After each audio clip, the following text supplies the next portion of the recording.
ततो युद्धपरिश्रान्तम् समरे चिन्तया स्थितम् रावणम् चाग्रतो दृष्ट्वा युद्धाय समुपस्थितम् दैवतैश्च समागम्य द्रष्टुमभ्यागतो रणम् उपागम्याब्रवीद्रामम् अगस्त्यो भगवान् ऋषिः राम राम महाबाहो शृणु गुह्यम् सनातनम् येन सर्वानरीन् वत्स समरे विजयिष्यसि आदित्यहृदयम् पुण्यम् सर्वशत्रुविनाशनम् जयावहम् जपे नित्यम् अक्षय्यम् परमम् शिवम् सर्वमङ्गलमाङ्गल्यम् सर्वपापप्रणाशनम् चिन्ताशोकप्रशमनम् आयुर्वर्धनमुत्तमम् रश्मिमन्तम् समुद्यन्तम् देवासुरनमस्कृतम् पूजयस्व विवस्वन्तम् भास्करम् भुवनेश्वरम् सर्वदेवात्मको हेशस्तेजस्वी रश्मिभावनः एष देवासुरगणान् लोकान् पातितवस्तिभिः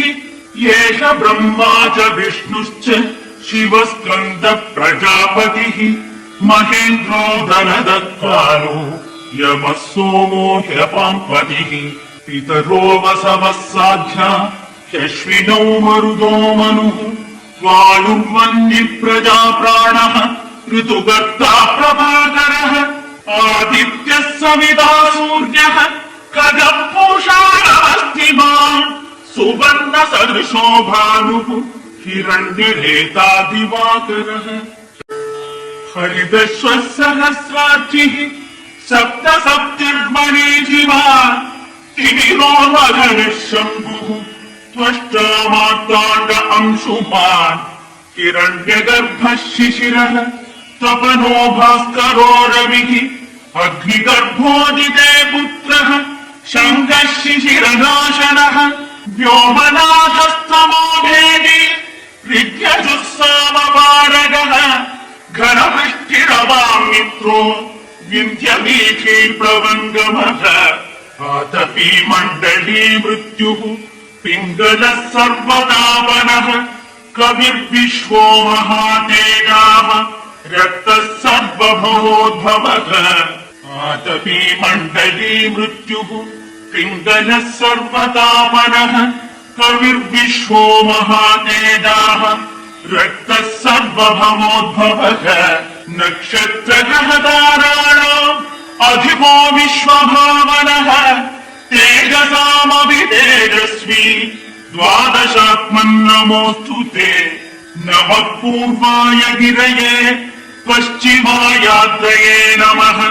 ज्योतिर्गणानाम् पतये दिनाधिपतये नमः जयाय जयभद्राय हर्यश्वाय नमो नमः नमो नमः सहस्रांशो आदित्याय नमो नमः नमः उग्राय वीराय सारङ्गाय नमो नमः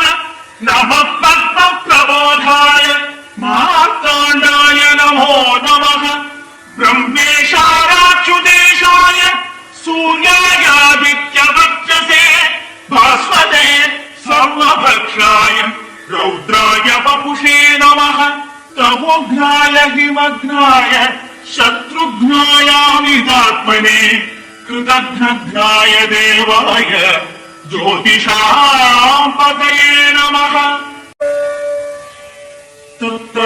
तत्तचामीकराभाय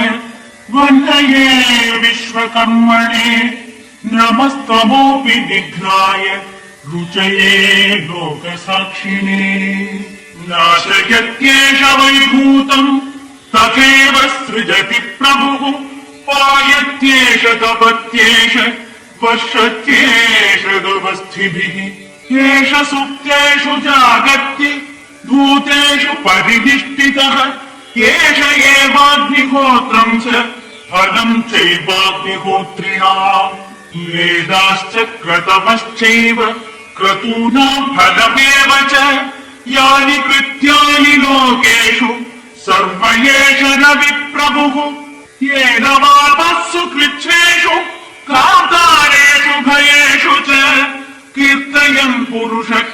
कश्चित् नावसीदति राघव पूजयस्वैनमेकाग्रः देवदेवम् जगत्पतिम् एतत्त्रिगुणितम् जप्त्वा युद्धेषु विजयिष्यसि अस्मिन् क्षणे महाबाहो रावणम् त्वम् वधिष्यसि एवमुक्त्वा तथागस्त्यो जगाम च यथागतम् एतत् श्रुत्वा महातेजा नष्टशोको भवत्तदा धारयामास सुप्रीतो